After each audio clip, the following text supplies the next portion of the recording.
Welcome to this week's episode of the Every Arkansan podcast. I'm Drew Davis, and our guest this week is Dr. Fitzhill, the doctor of football.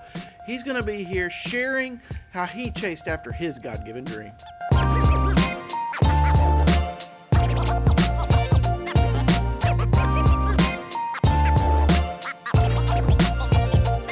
Well, welcome, Dr. Hill, to the Every Arkansan podcast. You've been a friend since I got started in the Little Rock area, and I'm so thankful that you made the time this morning to just kind of jump in and tell your story about how God kind of directed your path.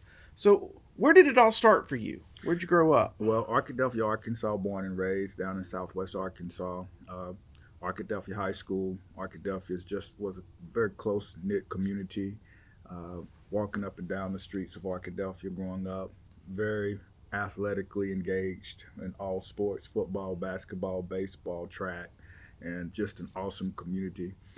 My mother had such a tremendous influence as far as community involvement through churches. She was always picking up kids, taking them to church, and during the summer times. And so I just really watched her for many years in the back seat of the station wagon with all other kids, and that's really what it started. And every day I think about her serving the community and reaching out to those, getting kids in college.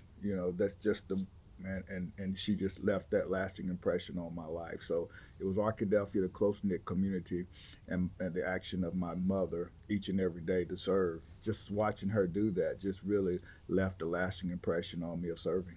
And then you get off to college, and your dad passes away. Yeah. And so you come back home. Yes. And kind of join OBU. I mean, start helping out your mama. Yeah. I mean, hustling and going to school. Yeah, it was. I tell you, and it's good that I'm having the opportunity to talk about it, because it's something I didn't talk about very much because it was very painful.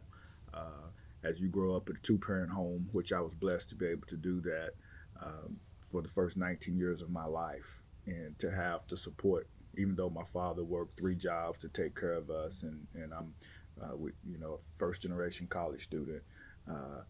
I had support at home. I mean, I had mother and father to go there to when I had problems, even though they worked all the time. We're latchkey kids. I mean, that's just the way it was in the South, in Arkadelphia, and from 64 to 82 until I graduated. But I was still blessed to be able to come home, those 12 years of school with 2 parents, and when I was playing ball, to look up in the stands and have both parents there. I mean, that was the support nature. So, Drew, when I was called into the office in spring of 1980, and told we had to come to Little Rock because my father was severely ill, and just that day was just really seemed like the changing point of my life. And he would, as you mentioned, die, and I would transfer back from Northeast Louisiana, from Monroe, Louisiana, where I was playing football. I went into a state of depression because of my family life, and came home, buried him.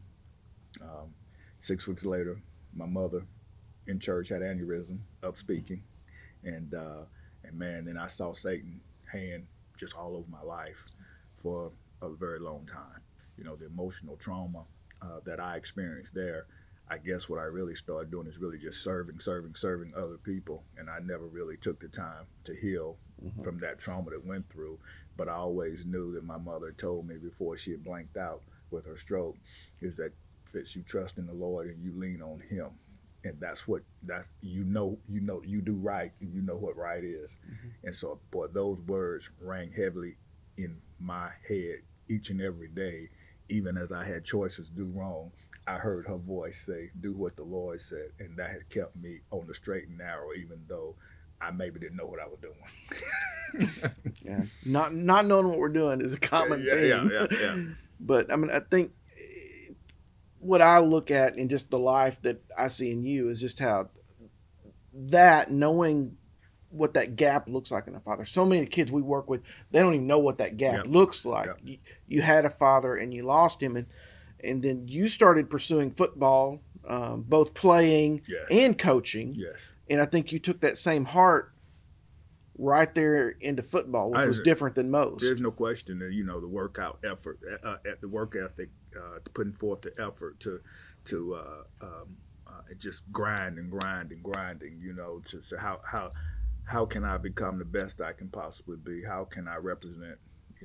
My mother always told me a good name is better than great richness from the Bible. How can I represent the healed name? And probably too much of that. You follow what I'm saying? To that from transparency and authentic, trying to make sure everything's okay, but it wasn't. As Pastor Rick always says, it's okay not to be okay, and I didn't understand that at the time, Right. because I was mirror dressing and trying to say I'm all right. Don't worry about me. I'm going to be okay, and I didn't deal with those issues, and sometimes many people live their whole lives and never deal with those. Right. And so God really gave me an opportunity to come back to Ouachita Baptist and surrounded me with caring people, who knew what my situation was, who at OBU, and worked with me through my challenges, rather understanding I may miss class a couple of days because I was in Little Rock with not saying, hey, you didn't listen, you missed class, you got to get this turned in. Hey, let us know what we can do, to help you through this crisis, and I'll forever be grateful for OBU for that. When I was going through and I was going to drop out of school, and Coach Benson, came to my house, came to me, and said, hey Fitz, I knew your father and mother. I know that this is not what they want for you. You sitting at home feeling sorry for yourself, and hanging around people you shouldn't be hanging around, doing things you shouldn't be doing. He said, so I'm not going to let you do that. He said, so I want you to show up to get ready for football. To show, I want you to be down at the office tomorrow. Go cut your hair when I had some, shave and get ready. And that really stood out to me, Drew, because as I often say, he wasn't a math teacher, he wasn't a science teacher. He was a football coach. And that football coach came to me and said, I'm not going to allow you not to pursue what I know your parents wanted you to do. That really stuck with me. And so, from that point on, I realized the impact of a football coach, because number one, he challenged me to do right, live right, hang out with the right people, all the things. And then he said, I'm going to hold you accountable, and you show up. And that's really when you start thinking about the Bible, say the road being straight and narrow. That's what he was telling me to do, but it was in a caring way. And we all know from the activities that you do with the Dream Center, our church being involved with, the number one factor to help people achieve their goals is relationships. You can have the greatest of everything, but if you don't have authentic relationships, it's really hard to motivate people. I love this relationships thing. We talk about it all the time, and one of the stats on you is you doubled the graduation rates of your athletes. Yes. Yeah. And I'd been an athlete, and I saw so many times these guys struggling. That's just huge, because it's beyond the football field. It's beyond just the classroom. It's that relationship that changes that. And that's oftentimes a father figure. And when kids come here, the relationship you can do. We started it's relationships and then expectations. But we always say Jesus did three things. All right. He built relationships with me, but he loved people. All right. That's a relationship. He fed people. That's part of the relationship. Then he gave them godly expectations. He cast them out. Well, that's basically what Coach Benson did to me that day. When I think about kids who are not achieving academically, that's the first thing I look at. Okay, who's the teacher? Not to demean the teacher, but is there a relationship between the child and the teacher? Because literacy rates can be improved when a strong relationship is there. But without a strong relationship, it's hard for those academic achievements to take place with anything else. So having going to San Jose State and realizing the challenges, and there were so many. But I realized that my life, from what I went through with my parents, to grow up 18 years with 2-parent home, and then to wake up 6 weeks later and be on my own and to make decisions. But that was a major challenge, and then to go to Northeast and then come back and then to get to Ouachita. But with every challenge, God always gave a support system. I wouldn't be who I am today had it not been for those challenges that I saw. But my focus stayed on those young men. And the first thing I saw how we were not achieving academically. And first I was gonna have a relationship, and I said, hey, this is what we're gonna do. We're gonna go to class. All right. Now, I'm not gonna say you're gonna be a straight A student, but we're gonna wake up, we're gonna show up, and we're gonna follow up. We're gonna do those things. I'm gonna love you, I'm gonna feed you, and I'm gonna give you expectations. I tried to give our young men tangible things that they could hitch on to. So we started Operation 3.0. All right. So that's what, hey, I want everybody here to try to maintain a minimum of 3.0. That's your goal. What happened then? We get Operation 3.0 t-shirts on the back, mission accomplished. And then when you get that, then we go on the road to eat. If you're in Operation 3.0, you get to go to the front of the line to eat. Just all those type of things that put value to it. And the kids say, oh no. I said, well, look, when you get a 3.0, but right now you're in the back, because you didn't make the sacrifice. But then I realized there were some who were not going to make 3.0, not because they didn't try. So then I had a most improved. So you got to always look and see, if a kid was just learning to read and we were bringing him up speed, he wasn't going to be a 3.0, all right? But if that kid was a 1.6 and then he ended up getting a 2.7 the next time, that's the most improved. They got a shirt, and then we got to move them up. So you got to always, don't put people down. And that's something that I love about, what we do and at New Life Downtown and what Dream Center is involved in is that, hey, we want to give everybody an opportunity. We have to find a way to be inclusive rather than exclusive. And that's why I was attracted to Arkansas Baptist College to get involved, because at that point, if you would wake up, if you would show up, if you would follow up, if we had a relationship and we could feed you and cast you out in God's expectation, we had a chance, and it was win-win for everybody.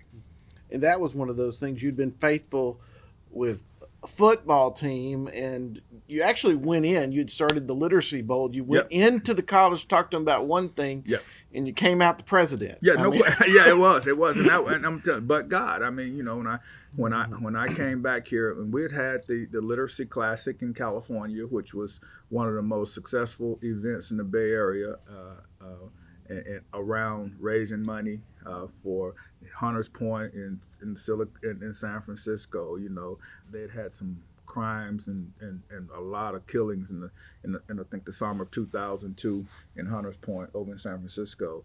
And one of the judges or someone heard me speak and ended up giving us a $50,000 grant to bring about 200 kids from Hunters Point to our campus. And I probably Drew, the thing I would be most proud of ever being involved with, because our football team became the coaches for those 250 young men, and it changed their lives.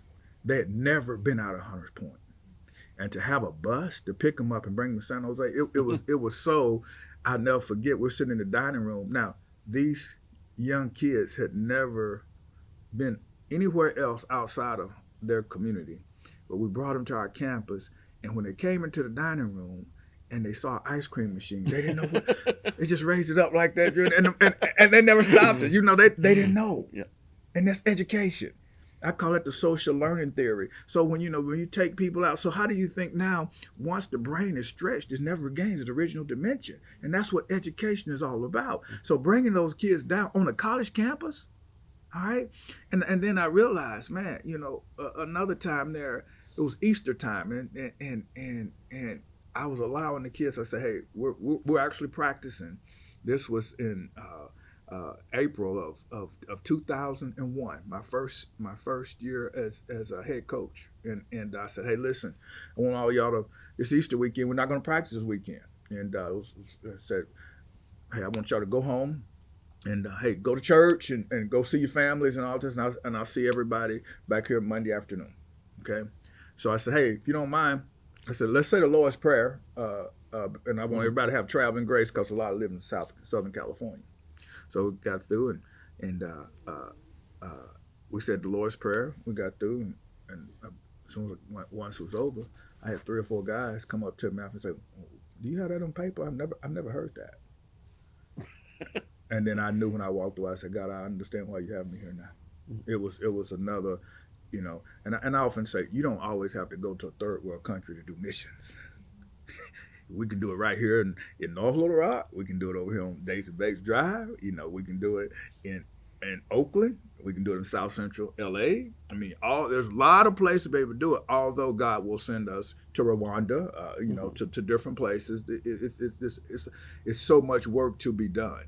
But I'm saying, man, I knew right then that my 4 years there was for a reason, and I still see the fruits uh, of the labor with the guys who reach out to me now and said that you're like a father that I never had, and then God gave me an opportunity to continue that when I came to Arkansas Baptist College in a very exponential way, I would say. When I stepped in at Arkansas Baptist College in 2005 and 2006, actually it was, and just saw all the work, it was very, very daunting task, and I actually felt the Holy Spirit, because when I was asked to become the president there, I said, God, there's no way that's what you prepared me to do. I didn't go to Ouachita Baptist, go to Northwestern State, go to University of Arkansas, to get degrees, to come back here to do this at Arkansas Baptist College. I said,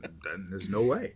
And he said, yes, it is. He said, Desert Storm, California, the trials and tribulations you've been through with your parents, this is what I prepared you for. He said, all that, I want you to conceptualize on all those experiences and use all that. He said, now I know in your mind you feel that you're not qualified, but spiritually you're called. It's different. You can be manly unqualified, but spiritually called, and God will work through you as he's done in the Bible. And so, I make a joke about it quite frequently, because the next day when I was offered a job, I drove down to campus. It was just one block then, and I just said, man, all the boarded up homes, the old main was closed down, it was condemned, and you had all kind of people hanging out and stuff, and I just said, nah, I can't do this. And God said, yeah, we're gonna do this, and I just had to make sure that I was hearing God. So I was kind of like old Joshua. I drove around campus about 7 times just to make sure it wouldn't fall down, because I thought the building was about to fall then, and then it was real interesting. I hit the road to go recruit young men who were not being recruited for college. And I tell people, I said, to me it's like catfish. That's the best eating, but they're at the bottom. You just have to get down there and get them. But you bring them up to the top, low hanging fruit. You cast a vision with young people. You love young people. It's like I get ready to go on the road next month, and I just go down to New Orleans and go to places, and I wait till almost the end of the year. Because kids who have no hope, like Jesus, grows hope, and so they just want opportunity. So when I walk in there, June, I tell the council and the principal, I said, let me see everybody who think they can't go to college, but you're going to graduate. I said, that's the deal. You have to. And I said, we're going to take them as long as they're willing to wake up, show up, and follow up, and don't want to be involved in any negative activity. And I said, and some we'll work with. I said, if they need counseling, if they need therapy or whatever, I said, because, we know that Jesus comes for us all. And so he brings them all in to auditorium, so it may be 60 or 70 kids in the deal that they don't know what they're going to do, but they're going to graduate. Right. And so where are you going to go? I mean, you haven't applied to go to school anywhere because you don't think you're college material. Nobody's been by recruiting you. Your ACT scores are low. You barely got a 2.0 GPA. But I look at that and I said, what's different between those young people and the former slaves than in 1884 when they came off the plantation? I said, the former slaves didn't have a high ACT score. The former slaves didn't have a high GPA, but the former slaves had a high want to. So what I tell them, this school, that's the mission of this college. If you want to do the things right, I'm going to take you. I want to lead by being an elite institution for serving the least of these, and not an elite institution for only the best and the brightest. How can we do that? So that was my really mantra for the time that I was there, and now continuing to try to help and support. When 3 years ago, when we had 768 African American males enrolled in college, it's just and crime was going down in the community because we had young men engaged, because we showed them that we loved them. We fed them, and then we gave them a vision for their lives, and which that's what Jesus did when he walked the earth. And so it's been a great experience, but we've seen our challenges, but I'm of belief that we have seen the challenges we've seen because of the opportunities that we have, and Satan distracts us from moving into what God calls us to do. Yeah. And there's still, even today, there's a lot of stuff we won't even go into with Arkansas Baptist that is just, it's just so amazing to see what the trajectory is looking like for the future there. You're exactly right. And when I look back and I say the things that have happened, even in the midst of challenges, it's but God. And and when you can say this school has been here 135 years, sometimes didn't know how it was going to make it to the next month. It's but God.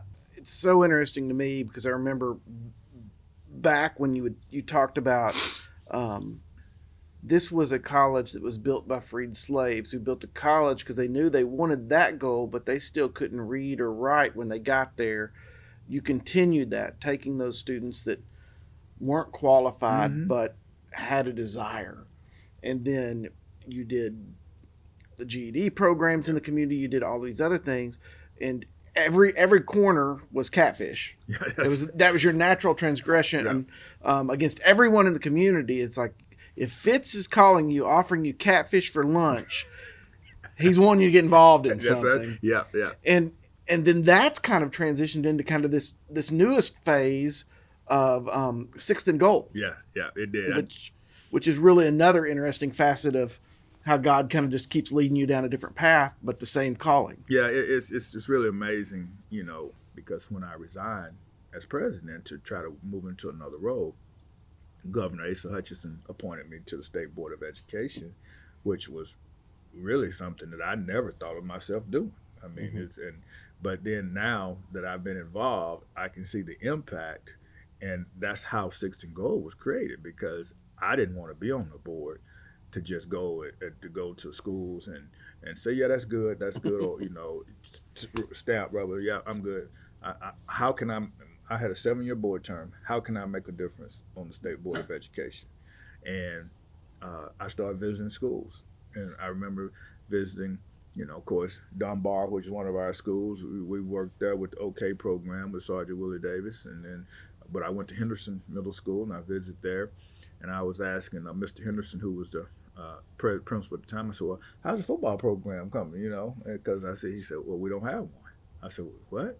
He said, no, they dropped 6th grade football, several years, 9 or 10 years ago. I said, you gotta be kidding me. You mean, I said, what do they do after school? He said, they don't do anything. They go home. So you mean in the fall, when everybody else playing football all over Little Rock, these young men don't have an opportunity to play football. Well, he said, there's some community programs, but, you have to pay for those. He said, most of our kids are, I said, man, so I went back and I talked to the superintendent, the commissioner, and I said, hey, listen, I said, I think this is one way that we can change our community by getting our kids involved in after school programs, just like what you're doing with mentors from, we understand the high rate of one parent homes right now, so we can bridge the gap with a mentor, coach, and so it just happened, 2 years ago we started it, and I started recruiting the coaches through the radio. People say, how are you going to get 40 coaches? I'm going to go on the radio and ask people to volunteer their time. I say, if we want to improve Little Rock, that's what it's going to take. We got our first data from participation in the program. During the 2018 season, not one kid involved in Sixth and Goal program got in trouble for the whole 9 weeks. And we said, well, involvement, expectations, love. Man, it's been a great tool to engage, to fight the violence of our community. I just know what last month there was a 14-year-old walking down the street with a weapon. I mean, we have to engage that. We can't run from that, and we can't lock that. I mean, that kid is only 14. putting that person in jail and throwing away the key, that's not the answer. Right. Right. And so that's what Sixth and Goal is about. It's about building community. Really, it's in a sense an anti-violence strategic plan, to engage kids, because if they're not engaged by somebody positive, more than likely they're going to be engaged by somebody negative. Right. Right. So what's the best way for someone to kind of get involved with Sixth and Goal? You can reach out to me on any social media form for Sixth and Goal. We got a Facebook page with, that's just growing. Thank you so much for spending the morning with us and just sharing your story. And I know it's going to inspire a lot of people out there just to look at their life and figure out what is their God-given dream and start chasing it. We hope you enjoyed this episode of the Every Arkansan podcast. Fitz's story is one of just constantly grinding, constantly remembering that quote of his mom of just wait on the Lord and he's going to direct your path. Just be faithful in the small things and he's going to take you to that next level. We hope you enjoyed. We hope you get out there and start chasing your God-given dream.